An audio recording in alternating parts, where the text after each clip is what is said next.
All right, we are live. That's good. We're going to do groups and interest.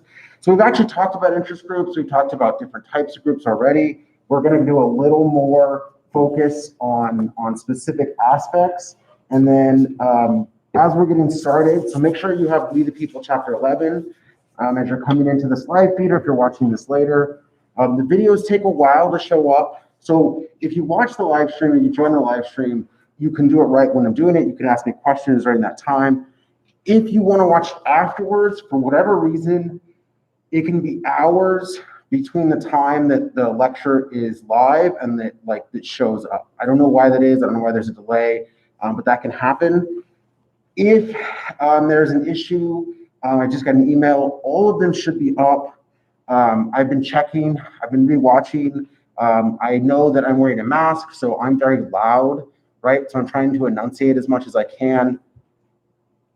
But if you are missing something, or if something wasn't clear, you could always email me a question about something I said in the lecture, right? Because not everyone's live streaming it. So if you watch it later and you're like, hey, in this lecture you made this point, right, about interest groups or whatever it is that you have a question, ask me the question by email and I will respond, right? You don't feel like just because you're not watching it live or you're not in the classroom, you can't ask me a question about my lectures. You can always ask me a question.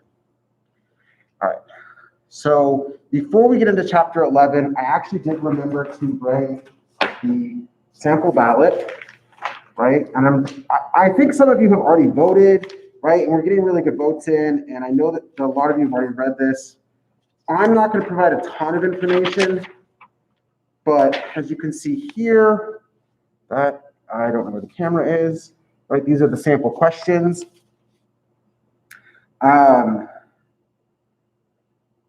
So the first question is about whether or not, oh, I'm out of breath. Okay. Whether or not the Board of Regents has control, right? One of the things about this is the Board of Regents has a very specific task, and it's all of the universities, it's not just UNLV, right? So a lot of these questions, right, the way that they seem to be working, right, is that they're going to make some modification. Now, the first part is just a change in this idea about reasonable protection of individuals' academic freedom. So one of the things about academic freedom that exists in our university, right, if you're talking about UNLV, is by the library, between the library and the student health center, in that walkway is called a free speech zone, right? That's a free speech zone. So that's why you have religious groups showing up there. That's why you have people engaging in that pathway, right? That specific area is for free speech. One of the things that we have in a classroom is that you don't actually have sort of freedom of speech in this classroom, right? If you say something that I don't like, if you say something that, right, that is disruptive, or even speaking at all, right? We can't have free speech in the class. You still have free speech, right? You can't speak openly in the classroom because I might curtail that. So one of the protections that we want to look at is, are we going to protect people's rights to have diverse opinions, right? Because I'm teaching a political science class. This is not a discussion class, but right, other classes that I have are more discussion based. When we're teaching political science, one of the things that we have found in research is that conservative students feel less comfortable speaking out, right? They feel censored in the classroom. And if they express their opinions, they feel censored by the instructor. And so, right, we want, like, this question is going to charge the Board of Regents to making sure that those students can feel comfortable in their academic pursuits, partially, right? That's part of it. The other part is that sometimes when it comes to academic freedom, that you're sort of driven into a specific path, right? Or you're being forced into a very specific research agenda, right? We want to make sure that you have the ability and the protections to pursue your own research and this academic freedom, this idea of having your own academic freedom. We have some protections that exist, right? Obviously, I can't fail you if you have a conservative approach and I have a liberal approach. That would be inappropriate, right? In the guidelines exist. This is charging the Board of Regents at a superior level than the instructor to have some accountability there, right? However you feel about that. The other part is that some of the grant money from the federal land grants is going to change around what department it goes to. So for most of you, this doesn't really matter, right? It's not really that important. I'm in the political science department. There will be some shifting in funding, but it's not really clear more or less. So if you're in a particular department, right, that's a lot of research to find out. But for those of you undergrads, it doesn't apply as much, right? For us as graduate students and professors, it might matter more, but we're such a small percentage of the population that's not really important. And STOIC question number 2, this is the question about removing language that occurred previously that defined marriage between a man and a woman. So that's question 2 on your sample ballot. I apologize, I don't have imagery and then my hands shake too much to hold it up, right?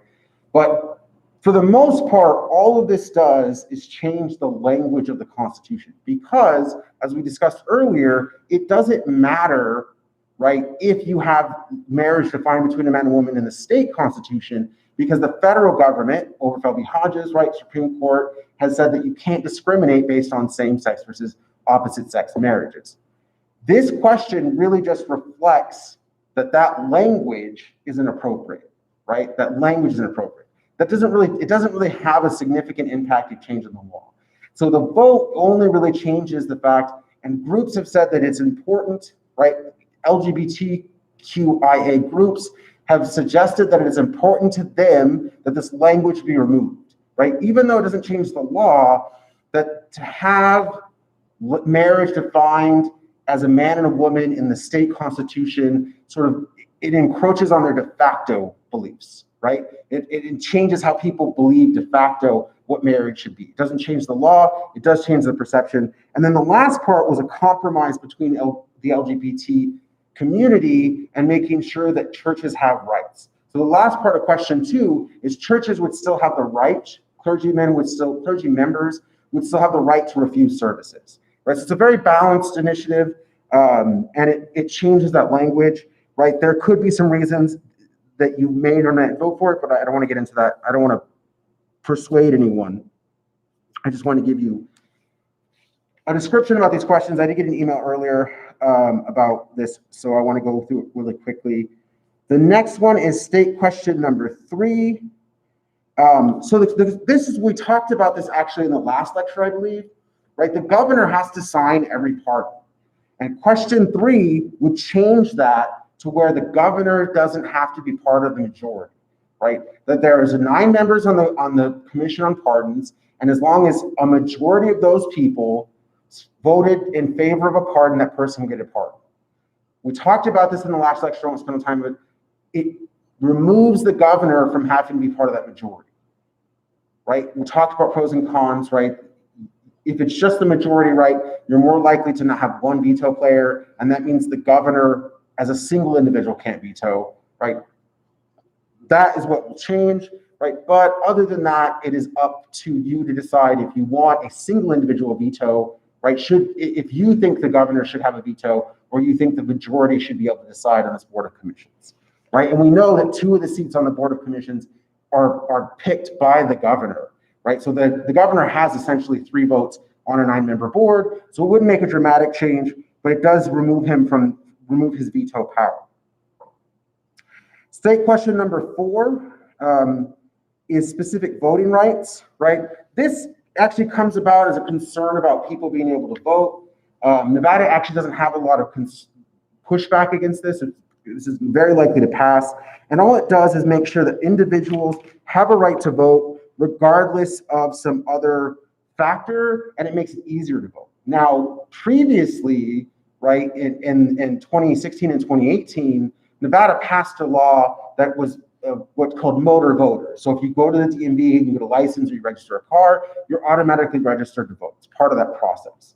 So now everyone who is a Nevada citizen or Nevada resident should have an ID, because everyone has an ID through the DMV. Everyone should be registered to vote. That is going to be used to guarantee voting rights, right? It's going to be hard. People can't use exact match or ID. We are going to have you, and Nevada's going to have you in their database. And so your DMV records and will tie into your voting records. And this makes sure that those rights to buy, those specific voting rights aren't sort of damaged in any way. There's not a lot of pushback, obviously. And then the last question, question number 6, right? This actually is a second vote. And this is requiring that by 2030, that no less than 50% of the energy provided by the state is renewable. Now, we're already on track to match that, right? One, it's already on track. The other thing is it already passed in 2018. So why is it up for a vote again, right? And this is something we talked about in the last lecture as well. All of these questions are amendments to the Constitution, right? These are initiatives. So 10% of voters in each district signed a petition.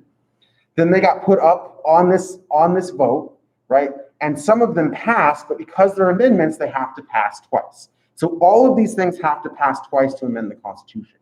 But once they amend the Constitution, the courts can have no role in this because it's a constitutional change, right? It's an amendment to the Constitution. So this one has to be voted on a second time. The others have to be voted on twice. NV Energy is on track to meet like 65% by 2030. One is solar energy is very, very efficient and effective in Nevada. So this isn't really a hard task to hit. But we want to make sure, the question wants to make sure that by 2030, that goal is met, right? And that's not really a hard task, and it's already passed before. So those are the initiatives, right? So here's the initiatives, right? This is the back page of your sample ballot. If you don't have a sample ballot, you can look this up. And then here is the other votes that you need to make, right? Each block here is a vote that you need to make. Now, I'm only going to point out a few, right? Obviously, there's a presidential vote. There is a representative vote, but your district might be different than my district. I live a little farther away. The last part I want to point out, I'm not going to discuss candidates with you because I think that's inappropriate. Let's see if I can get this like close enough for you to see. It's in Court of Appeals Judge Department. Oh goodness, I can't see the screen and do that. Okay, that's right there. You can tell my hands shake quite a bit. So if you should be able to see that says none of these candidates, right? Oh goodness. Where it says none of these candidates, I'm just gonna put this down, my hands shake too much for that camera. But when it says none of these candidates, you can vote for none of these candidates. That's a vote you can make. But the plurality vote is that whoever gets the most votes is still gonna win. This is when you decide if you are principal voting or you're strategic voting, as we've discussed in the past, right? Principal voting is, I'm gonna vote based on what I believe regardless of outcome, right? This is a libertarian vote, right? We know the libertarian's not gonna win the presidency. It's just not possible, right? They're not in enough cities, they're not in enough states, right? Most people strategic vote, most people are Democrats or Republican partisans, right? Principal voting is saying, I'm going to vote for what I believe. So you might choose none of these if you don't like either candidate. That's an acceptable vote, right? That you don't like either candidate. Now, principal voting is where you decide that your principles and your values outweigh the outcomes, right? That they're more important than influence the outcome. Strategic voting is that the outcome, influence the outcome is the most important thing, right? You're going to vote for a Republican or a Democrat because you're going to try and help decide or influence who wins in that office. Now, obviously, right, I'm a little biased, right? I'm a rational choice proponent, right? Strategic voting.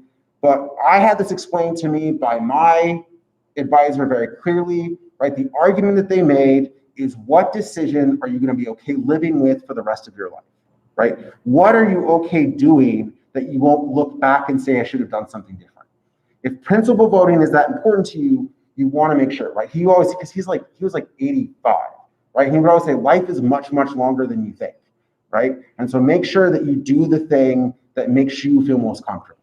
And hopefully that has introduced an explanation of why you can vote none of these candidates or vote strategically, right? Principal and strategic voting, those are up to you.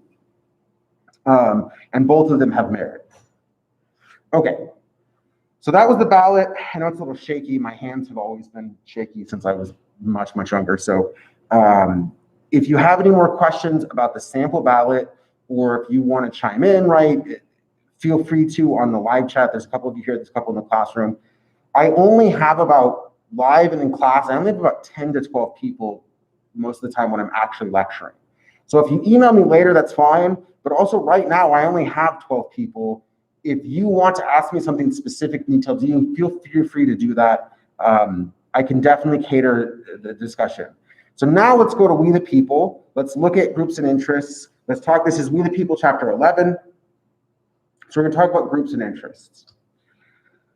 So we are a pluralist society, and that means two things, right? One is that whoever gets the most votes wins, right? If you get more votes than anyone else, you win, right? That you don't have to get a majority, you don't have to meet some sort of minimum threshold.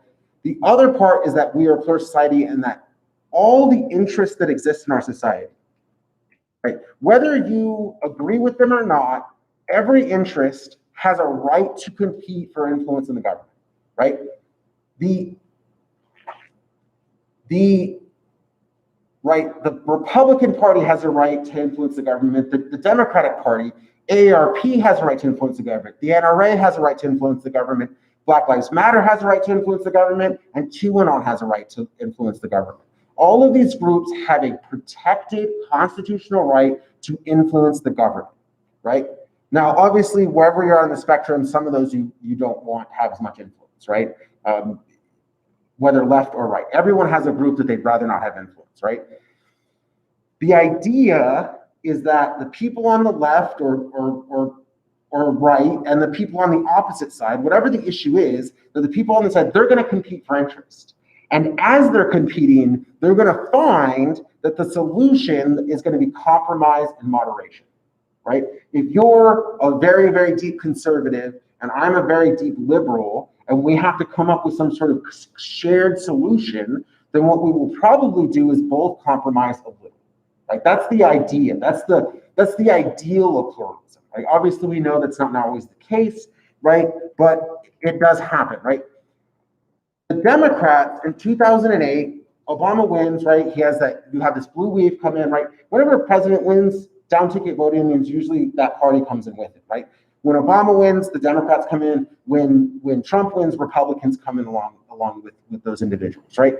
So when you come in that way, you have a lot of initial energy, and we call it like the first 100 days, right? The first 100 days of a presidency, a lot gets done because you have all these new people, this new energy, right? All of these things that can happen. What we saw in the Obama administration was that originally the argument was made that we should have universal health care, right? Universal health care was the initial argument by the Democrats, right? The liberals argued for that initially.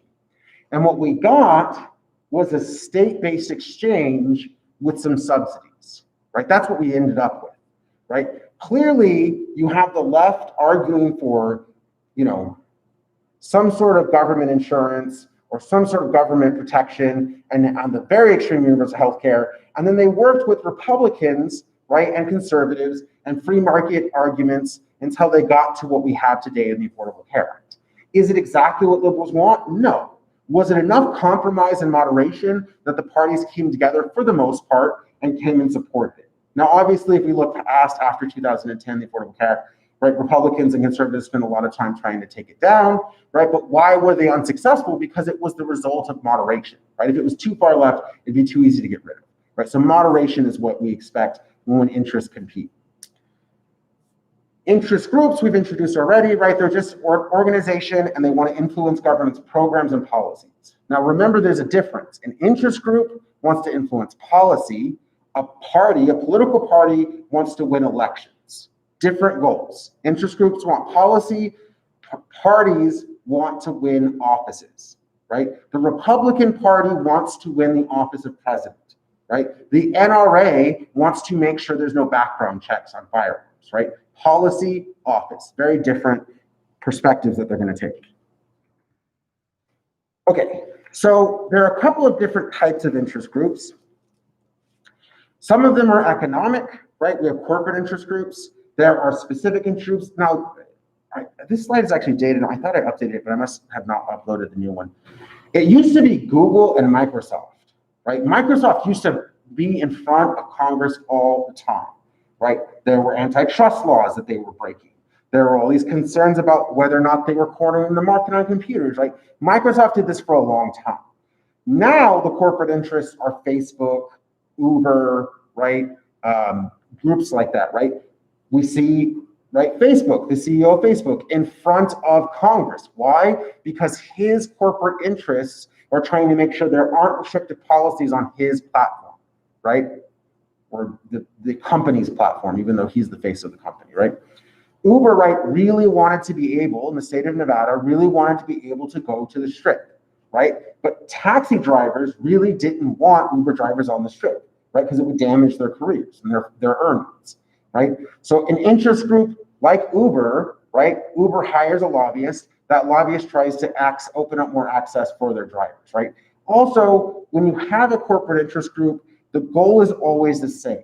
They are trying to remain and increase profits, right? It's profitability for an interest group that's economic or corporate. And usually that's a balance, right? The economic interest groups are very clear. We want to make money, right? Zuckerberg said, I run ads on Facebook, right? That's how a lot of these things come in that may influence you, because you are not looking for them on your own feed, but they're going to come up because that's how we gain revenue, right? And so yes, may not be a perfect way to filter them all out in case they're causing undue influence in the election, but we still have to make money as a platform, right? And then eventually it goes through. The next part is labor groups. Labor groups are very common, and they include a lot of specialized groups, right? Labor groups are typically one entire sector of the economy, right? All of the road workers we see, right, they all belong to the same union. And because they all belong to the same union, because teachers belong to the same union, that gives them a lot of influence. And their goals are,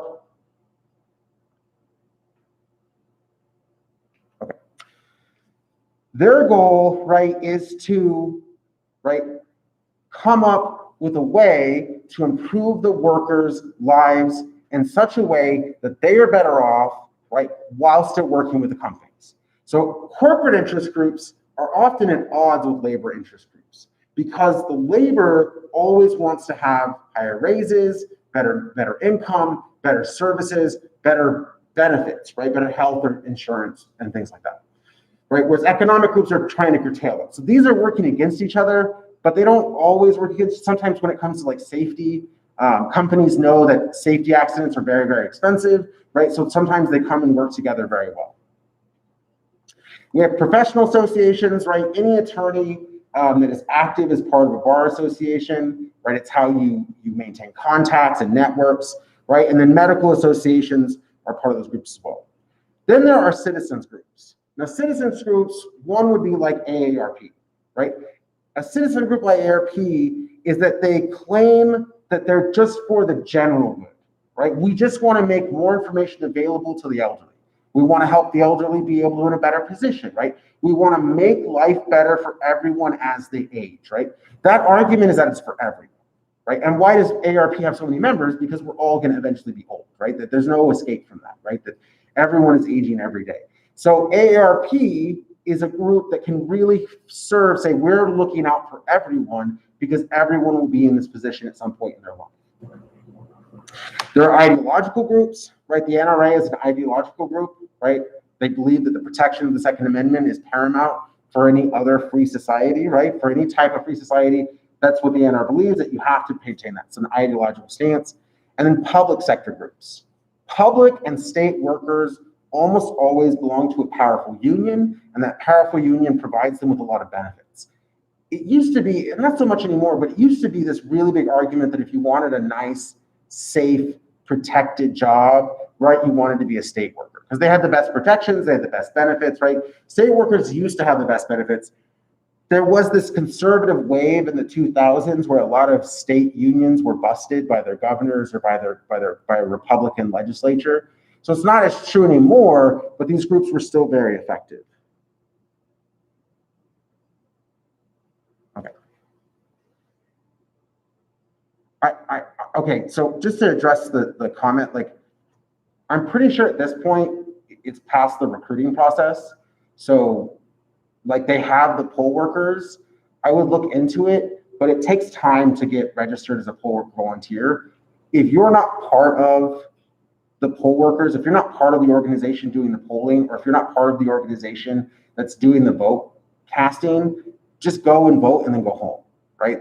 There are a lot of rules about when you can be in a polling place and when you can't, and don't just volunteer the day of, right? They have that handled, right? But some polling places are understaffed, so make sure you look and see if your polling place needs something. Just do it officially, right? If you're not part of an association, don't just show up without the need to vote, right? Everyone go vote and then go home, right? We're in a pandemic, so balance your needs.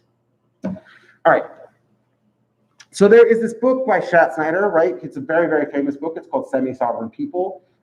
If you become a political science major, if you are a political science major, you will not make it through your bachelor's without having to read Schatznyder. It's just one of those books. And in Semi-Sovereign People, he argues that pluralism is like a heavenly chorus, right?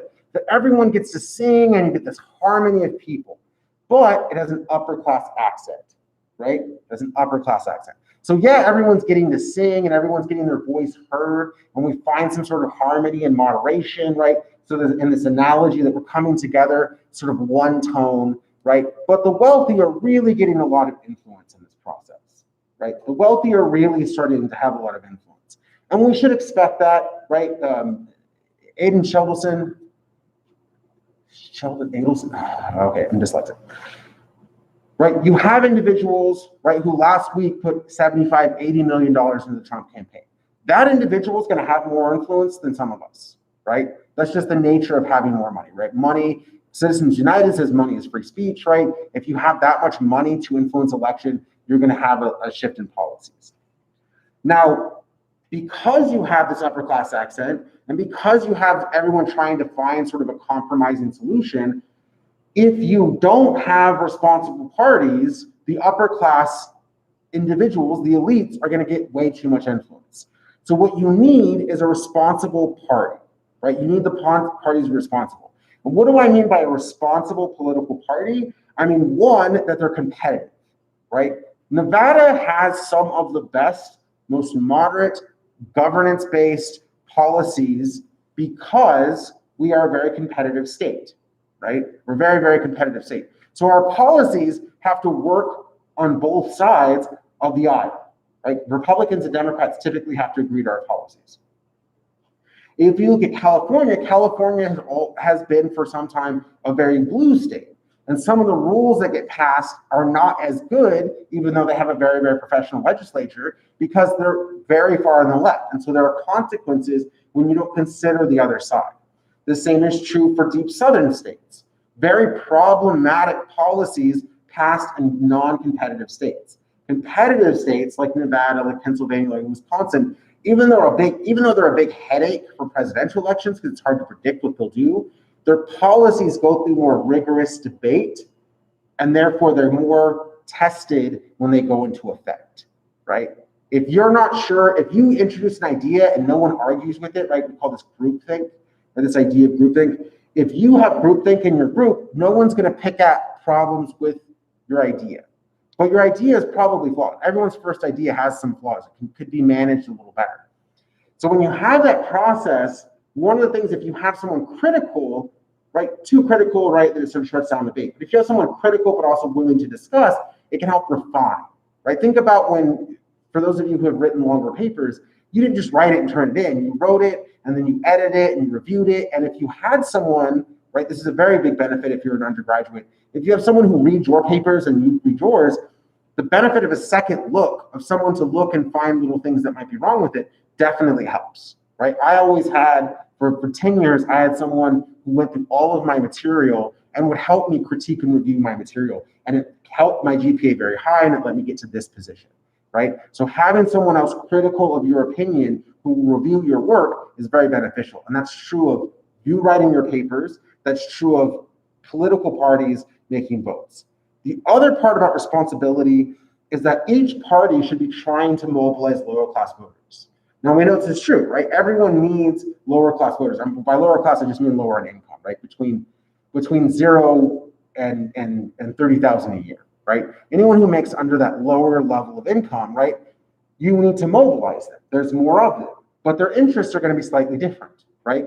Republicans have a lot of tax cuts that they argue, right, are beneficial, but right, lower income people, they already don't make that much, right? They're not paying that much in taxes to begin with, right? So they also need some sort of benefits, right? That's how we get the earned income credit, right?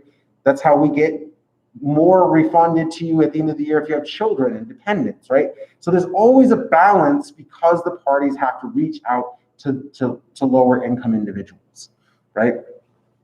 And just really quick, right? So think of a pyramid, right? Here's the top and here's the bottom, right? There are very obviously more people at the bottom, right? That's why parties will have to always try and reach out to lower class voters, right? They have to reach out to lower class voters because there's more of them. If you want to win elections, you have to get them involved. Right? It's not an altruistic behavior. It's not something you do the kindness to heart because it's morally right. It's because you want to win elections. And so responsible parties are also effective parties. And so they don't have to be guided by some underlying principle. They just have to want to win elections, and a lot of this will come together. All right. So how do we organize groups?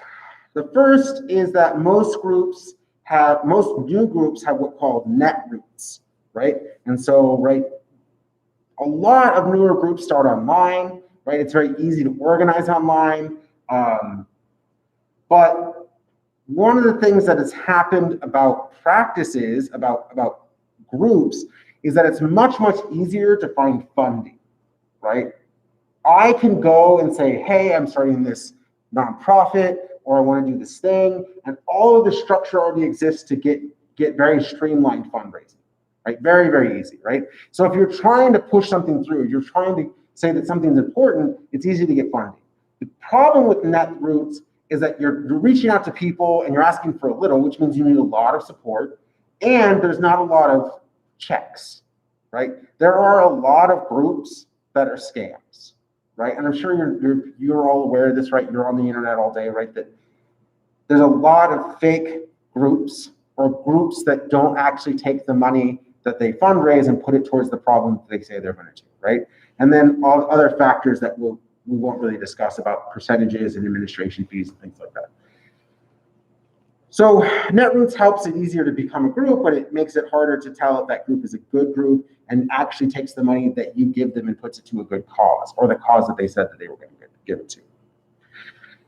The other part is, how do they organize their members? So a membership organization is where all the members do something. So a membership organization, they're actually quite rare today, right? There aren't as many membership organizations. It used to be that forestry services had a lot of membership organizations where they would get a lot of volunteers, and then those volunteers would go and plant trees, or they'd go clear debris, right? Or they would pick up trash, right? There used to be a lot of these membership organizations where they would do some sort of common good. They used to be very necessary because, right, you didn't have all of the internet, all the technology that we have today. It used to be much harder to organize people for a common goal. So membership associations, right, the members contribute time and effort, right? We have student organizations, right? Students, we don't expect you to contribute a lot of funding, right? You're expected to contribute time and effort, right? If you belong to a sorority or fraternity, right, you're expected to give so many hours during each semester to some sort of charity or nonprofit, right? Time and effort. Most organizations today are what are called staff organizations. And a staff organization has professionals who are pointing out things that you can do. Now, this might be a lobbyist, right? Lobbyists are paid good money to try and influence outcomes, but it also might be people who are researchers, right? AARP is a staff organization, and most of their organization is researchers, finding answers to questions that you might have, finding ways to communicate to an older population about things that are new, right? In fact, AARP, one of its big jumps in membership came in the 90s when the internet started becoming very popular, because they said, we can help you get on the internet, explain how to write an email, right? Basic things that older people had never done, and it was much harder for them to adopt this new technology, right? So because of that, it was a different process, right? AARP comes very back. The only thing that most staff organizations will ask for is money, right? I don't need your time, I don't need your effort, I need dollars and cents, right? When we look at groups that are trying to ban plastic straws or plastic bags, they didn't really need you to go and get those plastic bags out of waste. What they needed was funding so they could get their lobbyists, right, and try and ban plastic bags from each state. Okay. So whenever we're talking about a collective good, and the collective good is something that's sought by a large amount of people, but can't be denied to non-members, right? Good sidewalks, right, are a collective good, right? Good streets are a collective good, right?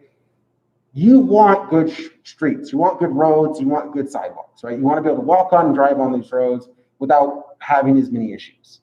But for many of you, just by the nature of being young, you don't pay a lot in taxes, or you don't pay anything in taxes, right? And because of that, you're not contributing to that good, but you're still using that good, right? My lectures, right, are public, right? They are available to everyone, but you are paying me to do these lectures, which means those of you who are in this class, right, you're paying for something that everyone else can use. Now, how valuable it is to anyone, that's not really the point, right? But it is free to watch these lectures. You're paying for that aspect of it, and people can free ride. And free riding is just someone who enjoys the benefits, but didn't participate in acquiring or providing for them. Now, free riding as a problem, we're going to talk about a few times, right? One, there are going to be a lot of free riders in the election, right? In the 2018 election, right, in that midterm election cycle, only 60% of people voted, right? Which means 40% of people were free riding. They were getting the benefits of an election outcome, but they weren't participating, right? Free riders are very common.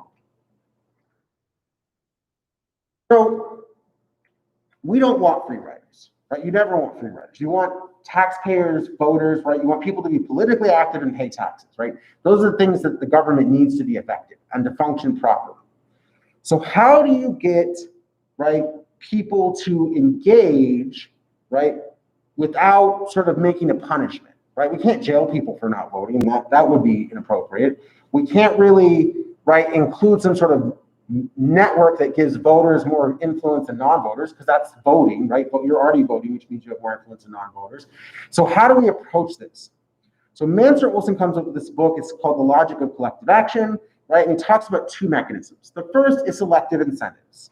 Selective incentives is that you get something more than the people of the collective good, right? Now, selective incentives can be very, very minimal. Why is the I voted sticker so popular? Because it's a selective incentive, right?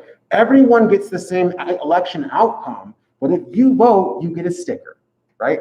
And the I voted sticker has so much social value that it doesn't matter that it doesn't have material value, right? The sticker itself is valuable. So some people will vote for a sticker. Some people will vote because it has a selective incentive of being able to say, that's what I did, right? Now, that argument is true for those people, right? But if that sticker has no value, then it's not a selective incentive, right? So you still might get the sticker and it has no value. That's not a selective incentive. If you voted because you got the sticker, then that would be a selective incentive. Now, the other thing is that fundraising comes up a lot. Why do some people raise a lot of money for a candidate? Because they expect something in exchange, right? A quid pro quo or some sort of patronage, right? Where they get a job. We have seen that after every presidential election, a number of people are appointed to ambassadorships in small countries. And these small countries don't have a lot of requirements for your skill set, right? That what they typically do is they find people who have contributed between 250,000 and several million to the campaign, or raised that in some way, and they reward them with a position of ambassador to Costa Rica, or ambassador, right, to some other small state, right? And that is a patronage system, and it's a selective incentive. I raised a lot of money for you. You're going to let me be ambassador to this country that has very good relations with the United States. And my job is not going to be very complicated, right? It's a reward system. The other part is social sanctioning, right? And the best way that I can explain social sanctioning to you is effectively shame, right? Social sanctioning is if someone were to shame you publicly for not voting, right? Publicly shaming is a type of social sanctioning, right?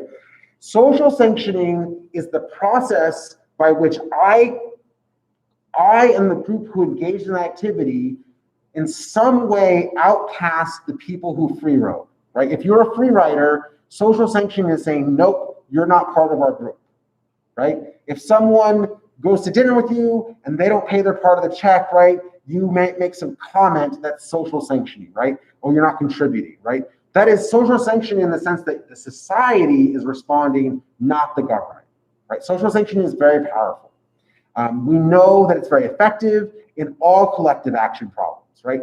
Why do people contribute to a check in a public setting? Because otherwise they would feel shame not putting money in, right? And I don't know how common this is today, right? I'm significantly older than most of the students. So there was a time where everyone chipped in money. And so like I've never used Venmo or Zelle or any of those things, right? So it might be more convenient now where you're like, oh, you'll pay me back later. I don't really know about that aspect, but you still have that idea of, is everyone going to contribute to this? And now because it's digital, right? If you're paying for something digitally, right? Then there's a record of whether or not you're paying for stuff, right? And a colleague of mine keeps record with his friends of how much they've contributed to things and by percentage of the bill, right? And the person who has the lowest percentage of the bill has to do something, like they get shamed or they can't pick the restaurant or whatever, right? So you don't want to be at the bottom of this bill percentage paying because then you'll be shamed. But you don't want to be at the top because that means you're paying more than anyone else, right? So social sanctioning has a value and it's not legal. It's about influencing people's behavior by making them feel differently. Now that's normal social sanctioning. In the book, Olson is talking about a different type of social sanctioning. His version of social sanctioning is if you have a store, and to be as neutral as possible, some sort of toy store. You have a toy store and we all find out that you didn't vote.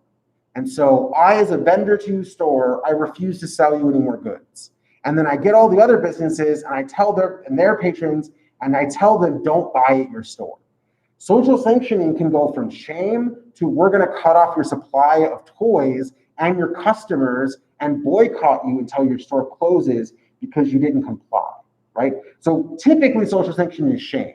Social sanctioning can include, I'm going to make you close your business. I'm not going to sell products to you. If there is social sanctioning and you need to see a doctor, the doctor can say, no, I'm not going to provide service to you. Social sanctioning can be extreme and it can be very societal and just shaming. Why different extremes and why do we need different measures? And why are we considering free riders at all, right? There are always going to be free riders. It's not an absolute. No matter what we do, we will not get to 100% of voters, right? It's just not going to happen. It's not realistic to think every person who's eligible will vote. The concern is called frequency dependent, right? The issue is frequency dependent. If 5% of people who are eligible don't vote, then we have 95% of people who voted. That's fantastic. If 80% of people who are eligible don't vote, that means only 20% of people are deciding elections. Frequency dependent means that if the percentage is very low, it's not as much of an issue. And if the percentage is very high, it's fine. How do we talk about unemployment? We usually don't talk about the number of jobs. We talk about, is it below 5%, right? You always want employment below 5% because once it hits 5%, we call that full employment. So a lot of issues are frequency dependent, right? There's smoke in the air, right? How much smoke is toxic, right? How many parts per million, right? Frequency dependent issues are everywhere. And when they apply to us, it's about, is the percentage too high to be acceptable, right? Obviously, only 60% of people voted in 2018, 40% of people not engaged in an election that decides much of their personal life, including, right, this pandemic, right? All of the funding issues we're gonna have in the next few years, right? All of the things that matter, right? You yourselves, college tuition will be higher or lower depending on who gets elected, right? All of these things matter. So frequency dependent issues are very important in our society. All right, so you don't want a free ride. Let's say I convince you don't want a free ride. Now you want to be part of a group, but you want something out of that group, right? Why join a group that has no benefits, right? If you're on a text chain and there's no information, right? A study group text chain and no one has any information that's helpful, then you leave that text chain, right? So why would you join a group? There are 4 very specific benefits that come from these groups. The one, right, AARP is known for its informational benefits. I talked about this, right? There are special newsletters, there are periodicals, there are training programs, there are conferences, right? There are all of these things, and all they do is give answers to the questions that their members have, right? If you're in the NRA, you get a pamphlet all the time explaining how certain laws will change our behavior. If you are part of a conservative group, you're getting a lot of literature about what the questions will do, right? The questions that are coming up, the initiatives. In Nevada, they're called questions, but the initiatives that are coming up in the election. Because it's Nevada and we're competitive, you're probably getting flooded with a lot of information anyways, right? But a lot of people join these groups only for the information, right? There are a lot of people who are part of a unemployment group, right? An unemployment interest group. And all that interest group is providing is answers. And all those answers, the other part about this is all those answers are available, right? We have a Freedom of Information Act in the United States. So these answers are there. You still join the group because you trust that group to package that information in a way that fits for you, right? They package it some way that you trust them to give you honest answers according to your beliefs, right? And AARP is probably one of the most trusted. It's very transparent. It has a slight liberal bias, but it is more of an academic informational group than other groups we might compare. The next part is material benefits, special goods, services, or money provided to members or groups to entice others to join. Now, interest groups that have material benefits can be problematic, right? I forget the name of, like, companies like Mary Kay and Avon. I think those are like cosmetics companies, right? Those are types of interest groups, very specific type of interest groups. And the idea is that you need to get other people to join with you to be able to make some money, right? Some material benefits include if you're part of a forestry group, right, that you might be part of that group and you might have to maintain campsites. But then you can rent out those campsites that are part of the group's campsites and you get a part of that revenue, right? There's revenue sharing, right? So material benefits are very useful. Material benefits can also be very, very simple goods, right? A NRI sticker, a BLM sticker, right? The stickers have so much value in democracy, it is unreasonable, right? You might think, why is he mentioning stickers, that they're nonsense, right? Stickers have so much influence in the behavior of individuals that you would be shocked how easy it is to get someone to do something. If I send you a survey, you're probably not going to do it. If I send you a survey in the mail, we know that the response rate is less than 10%. If I send you a survey in the mail with some sticker that you can put somewhere, right, that you might like, right, a very simple sort of graphic sticker, then that shoots up to 30 to 40% response rate, right? Stickers have a lot of effort and they're very cheap sort of goods. So those are material benefits. And we'll talk about more material benefits. And that's another reason to join a group, right? What benefits are there? Information, that's a different benefit. The third one is solidarity benefits. Solidarity benefits is that you get some sort of kinship, networking, friendship from being in the group, right? There are a lot of groups like this. There used to be a group called PFLAG. I don't think it even exists anymore. It's Parents and Friends of Lesbians and Gays, right? There used to be this group. And the whole idea about being part of the group was that you could talk to people who were living a life like you. This was in the 90s, early 90s, right? And so these individuals would come together and the parents would often come together to try and help them understand how to react, right? A lot of parents had a really hard time dealing with their children, understanding what to do, learning new rule sets, right? A lot of them came up saying, oh, if you're a girl, you can't have boys in your room. Well, if your daughter's a lesbian, how do you resolve that? Because they've had friends, right? There's no distinction line that's easy, right? So what we saw is this group became very important to the parents, so much so that there were very rarely actually any children in these groups, right? The parents were the ones engaging in this process. And they were trying to figure out ways. How do I punish my child for promiscuity if they're, out running wild, but I'm trying to impress upon them that I'm punishing them from the promiscuity, not because of their sexual orientation, right? That's very difficult if you have conservative background, but you still want your child to feel comfortable as they live, right? So these groups become very important. There's a lot of solidarity. Environmental groups really benefit on this, right? We know that a lot of environmental groups are like-minded people, and they like to talk to each other and talk about, right, what they're doing for society, right?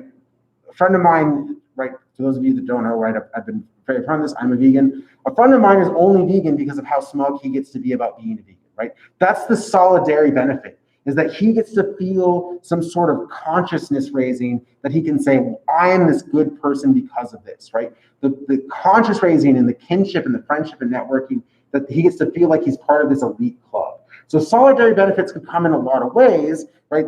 That you can be getting sort of closeness out of it, or as we'll talk about bar associations, right? The networking becomes very important, right? If you want to be a successful attorney, you have to get some of these solidarity benefits where you work with others. The last one is purposive benefits, and purposive benefits often are sort of correlated with environmental groups. Some groups don't care about making friends. They're not going to give you any money, and they don't want to provide you with information. Some groups have a single goal, right? The interest group that wanted to ban plastic bags in California was successful because it said our entire goal, our entire reason for being is so we can, right, ban plastic bags.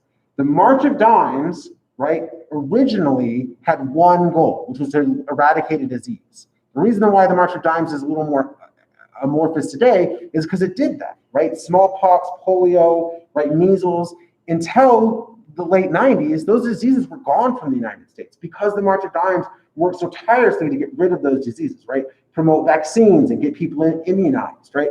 So purposive benefits are often when a group just says, I want this goal, right? I want this goal. And remember, it's different from a political party, right? The goal can't be get someone elected. The goal has to be, I want to solve this problem or change this policy. There was a really big organization that was trying to change the law in different states on same-sex marriage, and that group completely dissolved after Obergefell v. Hodges, right? When the Supreme Court said you can't discriminate, you saw a lot of organizations disband because they had done the job that they wanted to do, right? Often when you have a group, a purposive benefit group, sometimes they'll change their goal once they've accomplished it, because it's very hard to build up that infrastructure. You don't want to just give away that infrastructure. Okay, so we start in the expansion of government, right? We have this New Deal era, which we talked about. In the New Deal,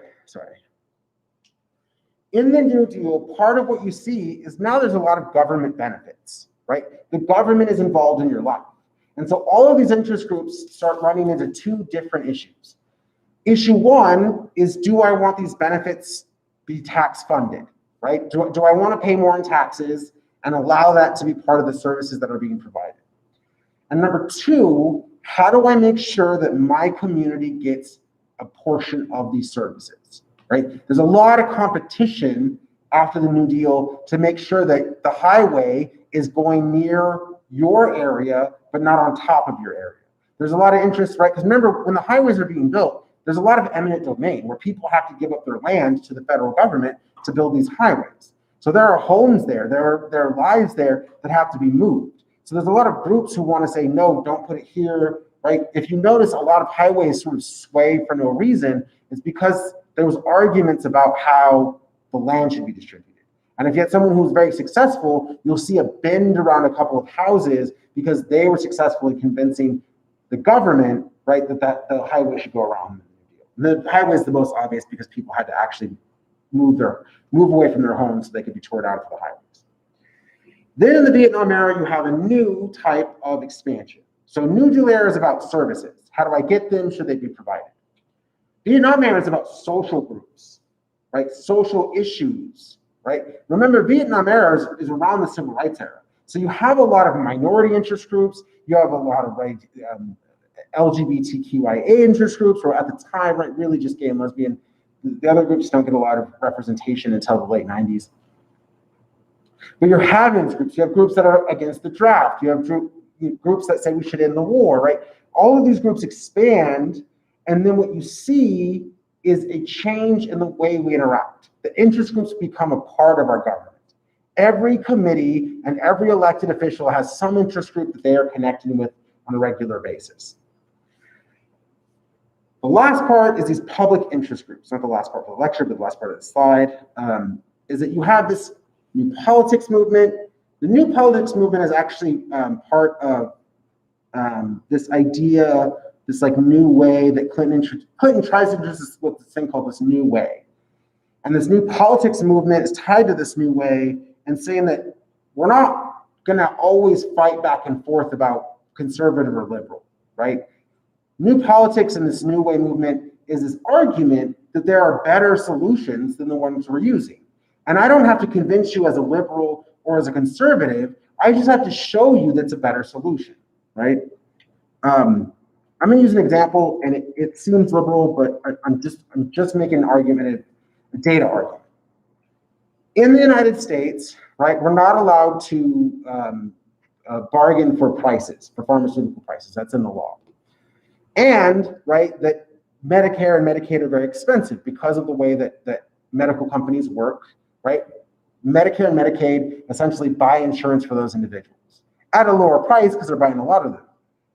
Today, as it stands, it costs more money to have our current insurance program than it would cost to provide comparable insurance to everyone in the United States, right? Universal health care would be cheaper because of the economy of scale, because of the unified right policies, because of the loss of bureaucracy, because there wouldn't be pain in corporate profits, right, and CEOs, that universal health care would be cheaper for the United States government than what we're paying for today, right? And that would be everyone who's an American citizen is insured, right?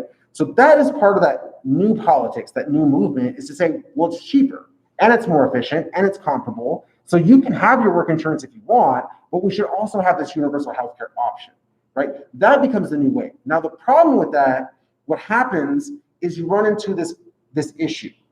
Even if I give you a better solution, it may violate your principles, right? We see this a lot for liberals and for conservatives. I'm going to give you a solution that is technically the best solution, right? That if I look at it and I review the data and I say, here are the facts, this is the best one on the facts, right? If you are asking me how to fix your car, I'm saying this is the most effective way to fix your car. But you might reject that because it seems like it doesn't fit with your values. And that's perfectly acceptable. Remember, right, this is political science, right? That your values matter, right? And right, what is efficient matters. And your values can override, through the process of elections and voting, your values can override the best solution, right? That's always possible.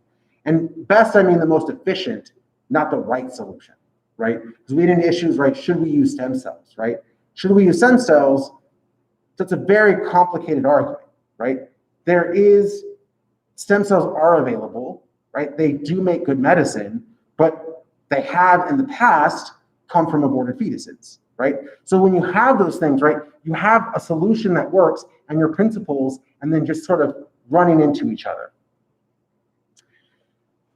The next part is we have civil rights groups, anti-war groups, and environmental groups, right? Those are sort of self-explanatory. BLM is actually a civil rights group, right? The police reform is a civil rights issue, right? That you have a right to be interacted with in a safe manner, right? BLM is a civil rights group.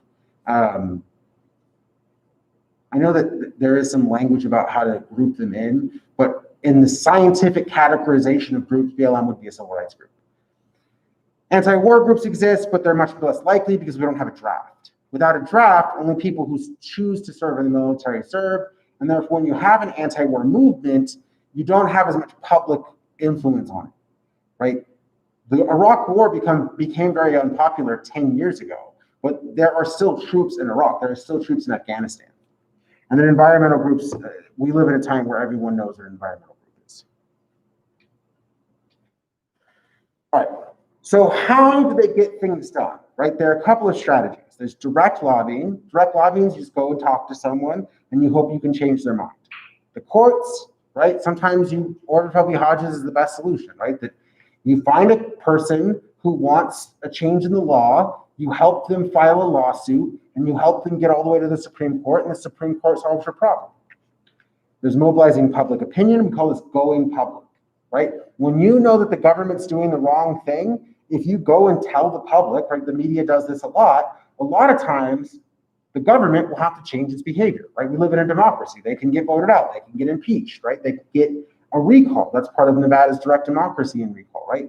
So if you can get rid of officials, right, going public can help a lot. And then last, but of course, what we're going to see a lot of in the next couple of weeks is electoral politics. A lot of interest groups are pushing for a difference. If you are part of the medical companies, right? If you're, Kaiser Permanente, or you're one of those groups that runs a medical business, you are very much against Biden becoming president, right? Because more than likely, a public option will damage your profits, right? You won't be able to be as profitable, or you'll argue that you won't be able to be profitable, so that's going to influence you. So electoral politics is the last thing we'll talk about, but it is going to come up and hit us in the face on November 3rd, right? There are huge shifts into our government that are coming. There are a lot of elections, right?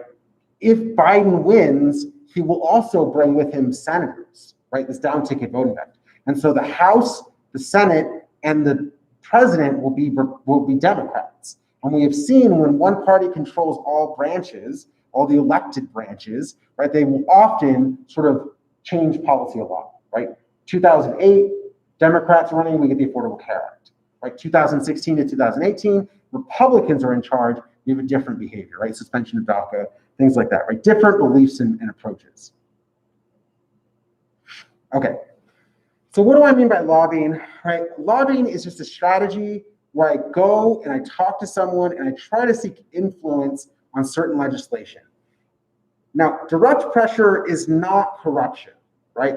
This is all legal. Remember, this is all legal, it's above board, there's no morality concern here. Everything we're doing is in this ideal concept of pluralism. We're all trying to compete for influence. If someone's an elected official, every group has a right to go and talk to them and try and convince them. So a democratic government has this idea that you can petition the government for redress of grievances. And what that language means is that every citizen of a democracy, right, and we are a republic, but every citizen of a democracy, if it's really a democracy, should have the right to say, something is happening and it's negatively impacting me, and I want to talk to you about it and see if there's something we can do, right? There doesn't have to be a response, but you should be allowed to say, here are the grievances I have, right? That's a democratic principle. That's the principle of democracy. And so you can lobby the executive branch. You can also get involved in what's called an iron triangle. Now, the armed services branch is sort of an iron triangle. You have a stable relationship, and the only people in that stable relationship are the administrative agency, the VA or the Armed Services Committee, right? A interest group like the Lockheed Martin or some other business, right? Kellogg's, Bryant & Root, some sort of interest group that represents the military's budget spending, right?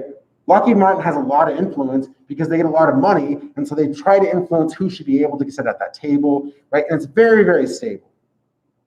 So you have Armed Services Committee, right? You have the VA as an agency or the military as an agency, and then you have these interest groups that represent Lockheed Martin, Kellogg, Bryant & Root. Lockheed Martin and Kellogg's, Bryant & Root, those are companies that sell weapons, right? Lockheed Martin sells aircraft, and Kellogg's, Bryant & Root sells like tanks and personnel carriers and other types of infrastructure for those things, right? So that's a stable relationship because the people in that iron triangle, the groups, they don't change very much, right? It's always the same interest groups. It's always the VA agency and the military is the administrative agency, and it's always the same with the Armed Services Committee. And you can't really get into that, right? Other groups can't get into that, right? Iron triangles are very exclusive, right? Sometimes we talk about this as the military-industrial complex, an MIC, a military-industrial complex, and it's concern that the military industry has undue influence in how the military actually works, right? Why did we just spend billions of dollars on a new helicopter that doesn't really work in the sand? Because the companies wanted to sell that, right? And they have influence over the committee and the agency that provides funding, right? Why is it when we have so much air superiority, are we always looking for better aircraft, right? Part of that is that military-industrial complex, right? There are other things about a military-industrial complex, but those are a little more nuanced than we need today. The next is an issue network. Now, an issue network is the opposite of an iron triangle. Instead of a clear, stable relationship between three, sort of the committee, the agency, and the interest group, an issue network is loose, right? The leaders talk to the individuals, right? The NRA is more of an issue network, right? The NRA engagement is an issue network. Because you have the NRA, and then you have gun reform groups, and they just go and talk to people loosely and sort of gauge the room and offer funding, campaign funding, and other aspects. And it's much more open and sort of amorphous and vague about how interactions are occurring, right? You might meet with someone who's a lobbyist, and they might be representing several interests, right? They're going to talk about gun reform and police reform and taxes, and it's much more looser and linked network, right? It's part of a lot of things. Most issues are issue network typology, right? Most of the time, it's a broad sort of maneuvering issue network. When we talk about iron triangles, it's usually the military and then taxation. There aren't a lot of interest groups that get involved in the Ways and Means Committee. And we'll talk about the different types of committees when we get to Congress. The next way is the courts. Now, when a lobbyist works with the courts, they have to do it in a very specific way, right? The first is a lawsuit by the interest group. Now, when I talk about a lawsuit by the interest group can't sue, right? We talked about in this law lecture. You have to have standing, which means you have to be negatively impacted, argued as an individual to have a case. So when a lobbyist introduces a lawsuit, what they're doing is they're funding an individual who has a lawsuit, right? They're supporting an individual who has a lawsuit, right? That's financial support. When interest groups actually sue, usually that suit says that their group is being negatively impacted. But in every court case, there has to be someone with standing, right? If you have this normal dynamic of plaintiff and defendant, the plaintiff has to say something is wrong that happened to them, right? I can't go to the Supreme Court and say, this other group of people are being negatively impacted, right? I have to be the one with standing. I have to be the one negatively impacted to be involved. We've already talked about this amicus curiae, right? So it's Latin for friend of the court, right? These are just briefings, and an amicus curiae is a briefing that explains to the judge or judges the cases that have happened in the past that matter, right? Why is it that segregation should be unconstitutional, right? In the case of Brown versus the Board of Education. So the NAACP, right, is dealing with this Board of Education. There's very clear discrimination, and so they get funding from the ACLU and support. And so Brown, right, is the person with standing. Brown is the individual. Is it Brown is the school? I'm so getting this backwards. Okay. The individual has standing. The ACLU funds them and provides an attorney for them to make the arguments, right? And what they do is they actually cite previous cases before Brown versus the Board of Education, but after Plessy versus Ferguson, to show that there are cases that give clear precedent that segregation is unconstitutional, right? And then famously, we get separate is inherently unequal out of the Brown versus the Board of Education, right? That language coming out of their decision, right? The Supreme Court, they write a decision and they said, segregation is inherently unequal because separate is inherently unequal, right? Separate, you can't have two things that are completely the same, right? If they were completely the same, they would be one thing, right? I think I talked about that before, but like, if I gave everyone in the class an orange, right, some of you would get a worse orange, and therefore it would be unequal because even though you all got an orange, the quality, the value, the flavor of the oranges would be different. So anything that is separate is inherently unequal because there would be something about it that is different, right? And obviously, mine is a very minute difference, and segregation is a massive difference, right? But the example is still there.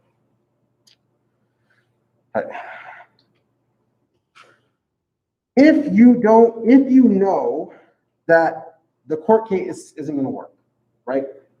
If you know that the Supreme Court is not going to respond, right? We're about to have the confirmation vote for the newest Supreme Court justice. There will be effectively 6 conservative justices on the Supreme Court. So you might know as an interest group that if you're a liberal interest group, you know that the courts are the way to go, right? If you don't have a lot of money, right, then direct lobbying isn't the way to go, right? How much influence do you really have as a direct lobbyist if you're not well funded? This means that the next option you have is going public. And this can happen in a couple of ways. You could do institutional advertising, right? You can say, look, this part of our group is very good and it's promising and you should support it. Now, institutional advertising is a little less rare. There are a couple lobbyist groups that did really good work for Philip Morris and a couple of others, right? And what they would do is they would show these companies, and Philip Morris is a tobacco company, and so tobacco companies in the 90s and the 2000s had very negative images. I don't really know. Smoking is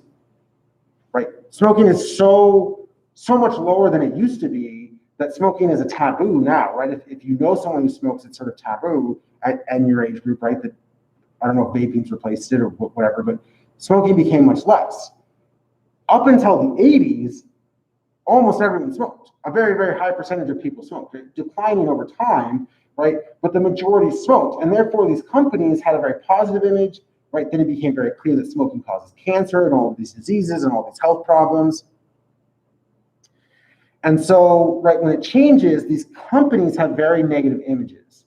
And so what they have to do is find advertising that makes them look good, right? Why do we always see ads after disaster of beer companies stop bottling beer and start bottling water to serve? Because they want a good, positive image, right? And they have a slightly negative image because of the product they sell. So institutional advertising can do a lot for that. We have seen in the past institutional advertising for things like the VA, right? The VA, an interest group wanted to support the VA. The VA was not doing a great job, right? So they had reform. They wanted to show that they were doing better. The next thing is a grassroots mobilization, right? Grassroots mobilization is where you get, right, everyone involved, right? You just go out and you say, okay, I need everyone to stand up to this. And grassroots opposition or grassroots mobilization is very, very useful because if it's successful, it means the public is on your side. And when the public's on your side, because we have elected officials, they will change their mind, right? Why did everyone change their mind about the Vietnam War? Because the public, by and large, was against the war, right? Why do we have a shift in public opinion before Abu Dhabi Hodges? Because of grassroots mobilization, where everyone sort of started getting a lot of popular support about stopping discrimination or getting rid of the Defense of Marriage Act, or not wanting to find marriage between a man and a woman, right? You had a lot of popular support for those issues before the Supreme Court made their decision. And it was sort of a final moment when that Supreme Court case came out, right? Before that, they were going to go state by state and try and change each state's law.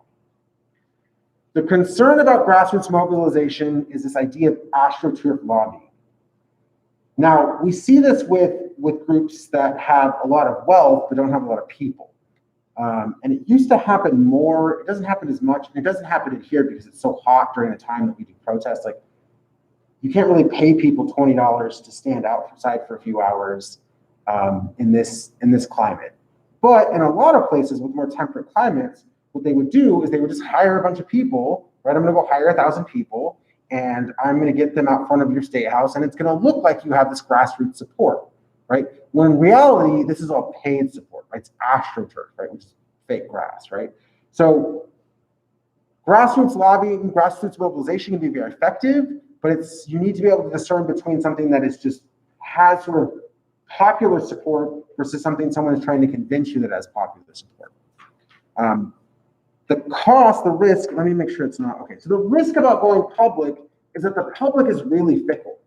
The public is very, very fickle, right? We saw, after George Floyd's death, a big public sway in support of police reform, right? Even during a pandemic, right? There were protests, but as time has moved on, there are still incidences, right? But public support has diminished quite a lot, right? This is what happens when you go public. You have a big outpouring of support for a moment, and then it crashes back down. And it takes longer than that moment to get real change passed. Now, there are some things, right? Breonna Taylor's death, the no-knock warrants were removed in that county, right, or in that district, right? So you had some change, but going public is very problematic. The other thing is there's a risk of going public that you will say, hey, here's this really bad problem, and everyone will say, oh yeah, that's not a problem, we should do that everywhere, right? You don't know how the public's gonna react. If you say, oh, this county is, right, cremating people before they know, right, before they check in with their family, and then all of a sudden you can have the public say, well, if they can't even find their family, of course cremate them, it's cheaper for the state, right? And you might be trying to get their remains to not be cremated, and the result is cremation becomes a faster and more efficient process, right? So going public is risky. You never know how the public's going to respond. The biggest, it's so dated now, but there used to be a Kony 2012 movement. In 2012, there was a movement to remove Kony from power, and he was a warlord. He was a warlord in another country. I wanted to get into specifics. It's not that important. The problem with the Kony 2012 movement is that Kony was already out of power. He was already out of power, right? These were mostly college students. They were reading about Kony and his power, and they started this movement, but they didn't really go in to check that he had lost power in the fall of 2011. And so Kony 2012 was this big movement to get him out of power, but what happened is by bringing so much attention to him, it gave him more influence, and he was actually able to come back and be more powerful in his situation, and then it was harder to get rid of Kony, right? It had the opposite effect of what was expected. And it's actually much more common in the US and in Western Europe than in other places, right?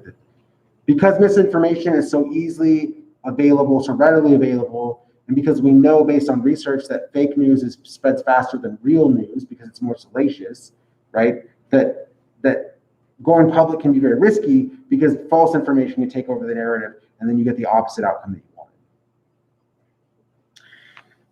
The last part, which we will see, is about electoral politics. We actually already talked about a PAC and a super PAC, right? A PAC has unlimited, right? They can raise unlimited funding. A super PAC can raise funding, and it doesn't have to reveal who the donors are, right? So super PACs can be very problematic. If you're an interest group, you can raise a lot of money.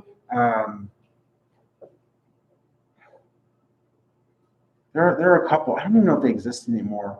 There are a couple that raised $1 billion. In the 2016 election, there was one interest group, there was one super PAC, and it raised $1 billion. And no one had to report where that money was coming from, which means across all elections, not just the presidential election, but across all elections, right? Some of these interest groups were spending hundreds of millions of dollars. That was going to influence the outcome. And there was no requirement that they let people know where the money is coming from. So, right, obviously, money in politics is an issue, right? Campaign finance reform is something that we will not talk about in this class, but it's a much broader issue, something that we'll get into if you are a political science major and you're an Americanist, right? It's something you can discuss. Law school talks about it a lot. It's a very nuanced subject that is very important if you go on that route. But for us, right, campaigns have too much money in them. There isn't a lot that we can do at this point. The other behavior is campaign activism. Now, we have seen in Texas and Florida that liberals, especially senior liberals who are senior citizens, have gone door to door. They take their time. They have lots of time, right? A retired person has time. And usually these individuals have lots of money. And so they take their own money and they print out a flyer for an individual and they just go door to door. That they go door to door and that they talk to people and they slide in the door slips, right? They have this influence. And this is happening in Florida and Texas more than other places, right? These are people that have the time and the wealth and they're just trying to get involved. In more urban areas, right, you see a lot of young people just going and talking to people, being outright engaging, trying to engage with the public, right? Now, it's a little more organized. The older people that are doing this are kind of just doing it on their own. Younger people are usually part of sort of organization, right? Campaigns love getting younger people involved, right? Whether you're a Democrat or Republican, you're partisan, whatever, conservative, liberal, if your group can find someone who's 19 and supports your interests and is willing to go talk about them, you're going to put them everywhere, right? Because people really respond to that, right?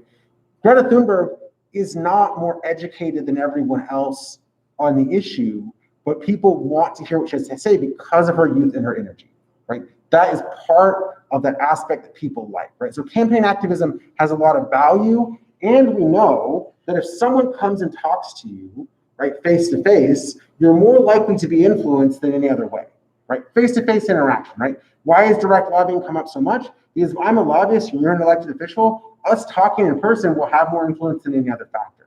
Campaign activism, very effective, because if I come and talk to you, I might actually change your mind, or I might just convince you to do something, right? A lot of times you're talking to people who agree, but you're like, did you vote yet, right? Whenever you talk to someone and you're like, oh, we agree, and you ask them, did they vote that, right?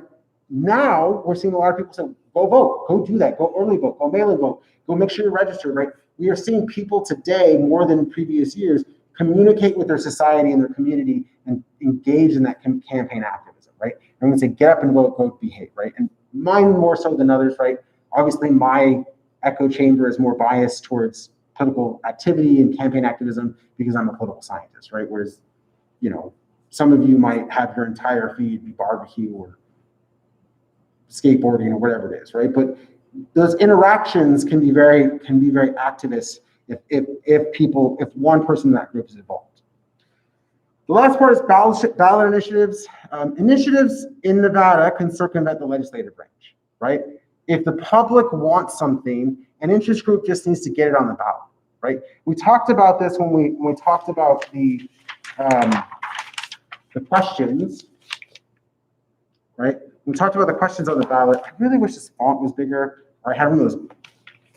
I can't hook that up, but some of the questions, right? Question 2, right, is about changing the language of the Nevada Constitution. It doesn't legally change the Nevada Constitution, but it changes the language, right? This is an initiative that doesn't deal with the legislative branch, that deals with what the public wants. And so ballot issues really matter. And then a couple of other things, right? In Nevada, marijuana is legal because of a ballot initiative, right? It's legal, and as you can tell in the other ones, all the initiatives that we've seen in the last few years have been amendments to the Constitution. So the legislative branch and the courts can't do it, right? There's nothing that can be done except a new initiative to repeal that first initiative. So it is taking these ideas out of the hands of elected officials and putting them directly into the people. And interest groups love that. Interest groups love it when the people are involved because it's easier to influence the people than it is to influence an elected official. An elected official has to make sure their constituents are happy, right? Voters can just vote their preference, right? Principal voting occurs on these initiatives. The other part that we saw, right, is Prop 8 in California is you also have same-sex marriage bans, and Nevada as well, right? That you have sometimes, right, you have an issue that has a lot of popular support, and then sometimes you have issues that had popular support, and then over time that popular support is diminished, but because it's not on the legislative branch to fix it, it has to go through a ballot process, right? Why do we even have question 2? Because the legislative branch can't change that aspect of the Constitution. Right? The Nevada Constitution can't be changed easily through the legislative branch. It has to be done this way. Now we'll see how much popular support it has. We saw in 2008 in California, and then 2008 and 2010 when the Defense of Marriage Act and marriage being defined between a man and a woman in the state of Nevada, it was typically women who were more in favor of bans on same-sex marriage. So we don't know yet if that has shifted. There is a gender gap and there's a minority gap. So certain minority groups are more religious, right? The Hispanic minority groups are more likely to be religious and Catholic, and that's more likely to lead to different behavior. So we don't really know among those groups if popular support for bans on same-sex marriage have declined, right? That's something we're going to find out after November 3rd, because who knows how long it'll take to count the votes. All right. Hold on one second. We might see the last slide, but this is the last slide, right? Hey. So I'm figuring out how long this class is. Okay. So when we're talking about interest groups, we want to go to this ideal, right? And we know this is an American ideal because it comes from James Madison and the Federalist Papers. A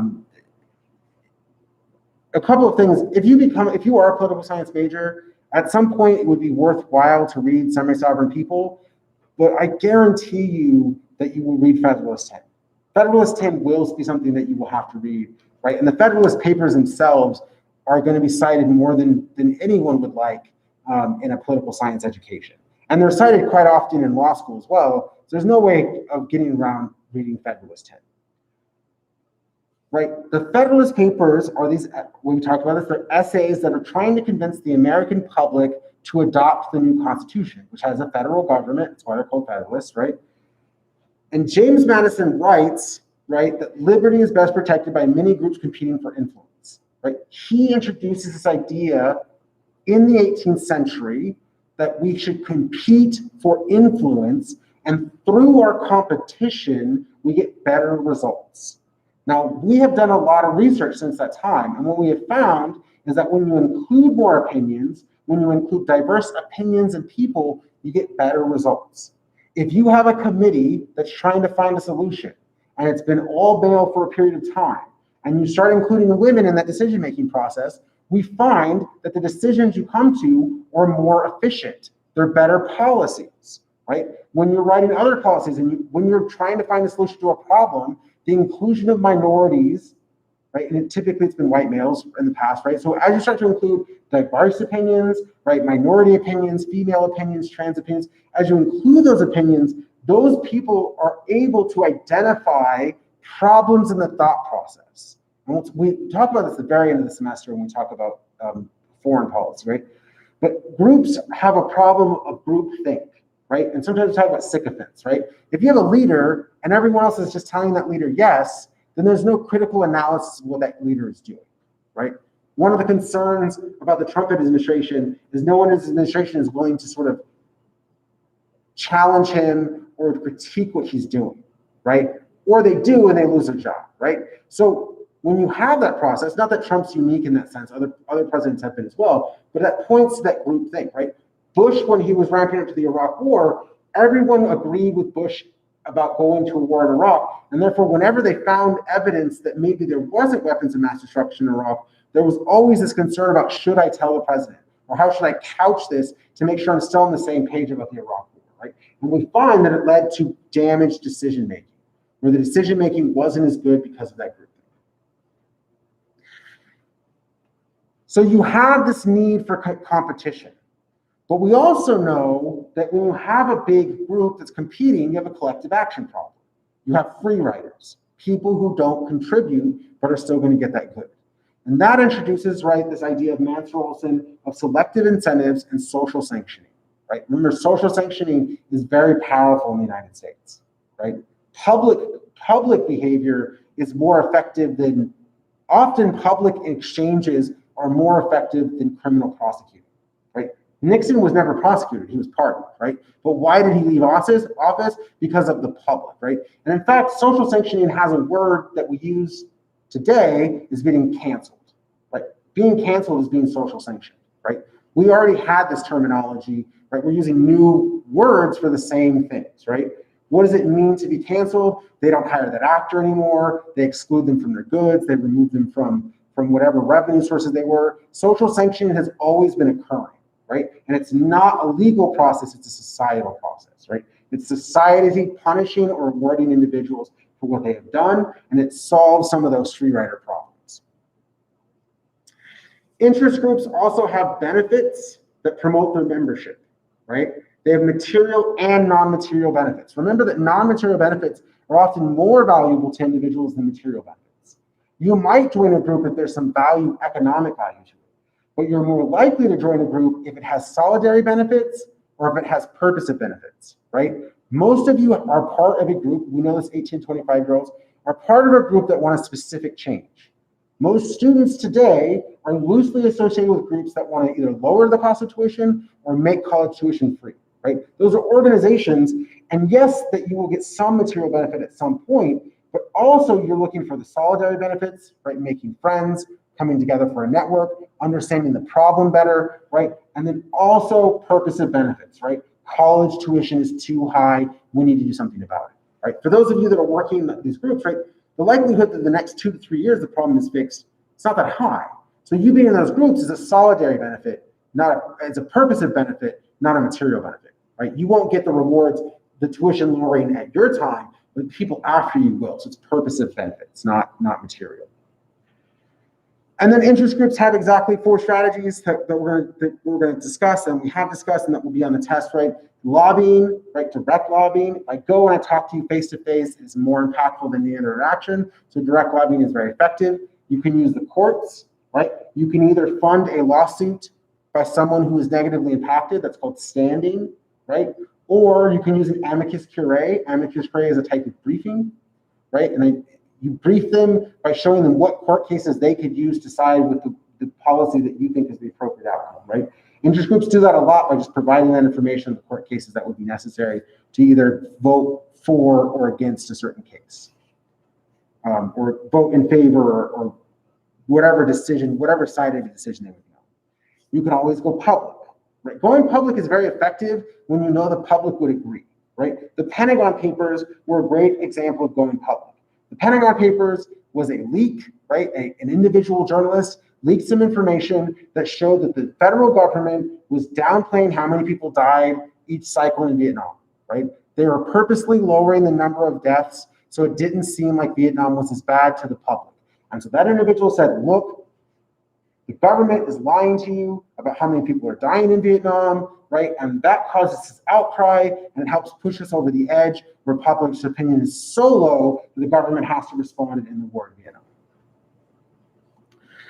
And the last part is electoral politics. You have 5 questions. You have 5 initiatives that are up on the ballot on November 3rd. Some of them will impact you directly, right? There's one about the university, the Board of Regents, and your academic freedom. Do you feel like you're being stifled in this university and not able to speak your mind, not able to focus on this research, or that there's a liberal bias or a conservative bias or whatever it is, right? That impacts you tomorrow after it's voted, right? Because it takes time to go into effect, right? But by next semester, that could impact your behavior, right? Or it could change the funding in your department, right? Maybe it changes dramatically. For students, it doesn't matter as much, right? But maybe that means one less lab, one less chemistry lab because of funding, or it means one less TA because of funding, right? Those differences are going to impact you, right? And so electoral politics really matters. And then obviously, I don't have to sell this to you, right? The outcome of the election really matters, right? All of you believe that. We're past a point where we think the parties are the same, right? In the 1960s, everyone's like, well, they're basically the same person, who cares, right?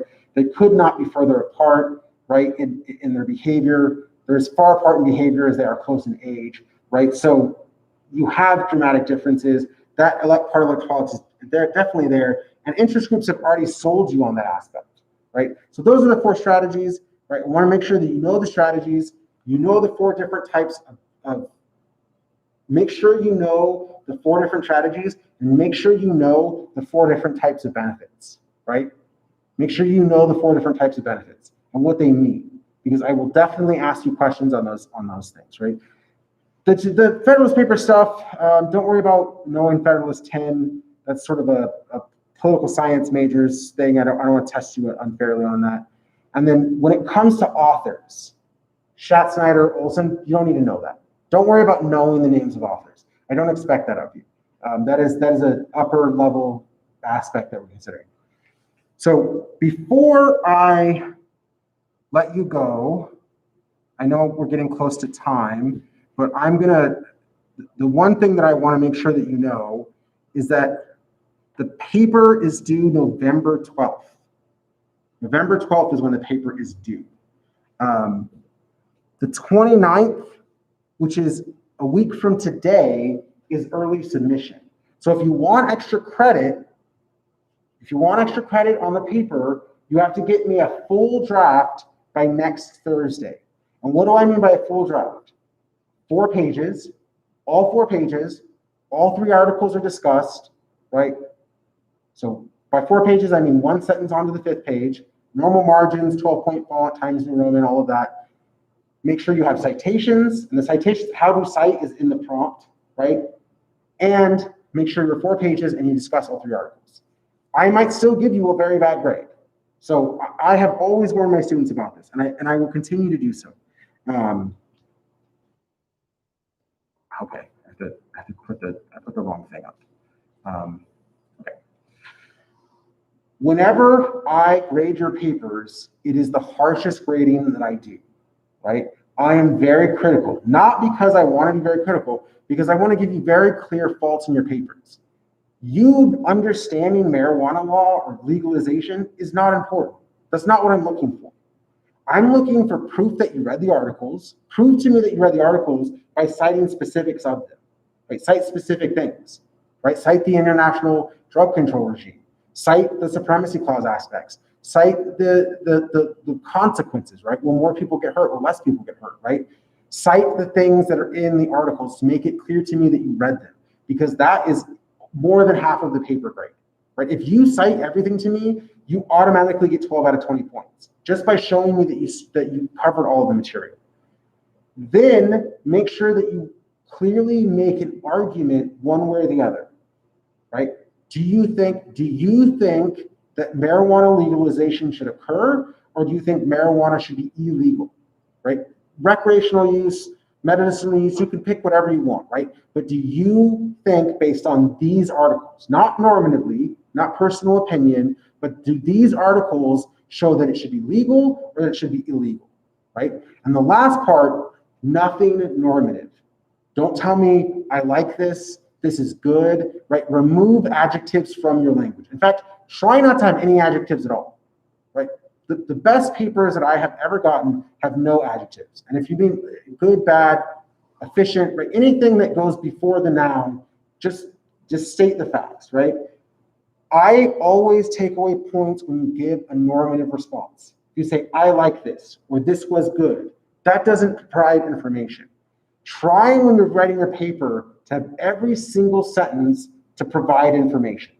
If every sentence in your paper does not provide information, think about why those sentences are there, right? Now, you might be making an argument, you might be crafting it, you might say earlier in the paper, right, I read about the drug control regime, and that drug control regime is inconsistent, right? How can it be legal in the United States and illegal, and we're trying to pressure other states to make it illegal in their countries, right? You could sort of go through that logic process, but you need to provide information, right? So try and trying to remove as much normative language as you can. Try to avoid that. Now it's going to leak in a little bit. It always happens. Just think about it that way. Remember, I don't care about your values. I want to be very, very clear about this. I don't have a horse in this race. I don't care if you're pro or con. I don't care. I'm not going to tell anyone about these papers. No one else but me will ever read it unless you have someone else read it. I don't care about your preferences. I don't care about whether or not you've done it. I don't care about whether you support it. That is not the point of this paper. The point of this paper is that I have 3 articles that deal with the Supremacy Clause and the 10th Amendment of the Constitution that says the states have rights. That is the focus of this, right? Think about it that way, right? Not the normative aspect, the legal aspect.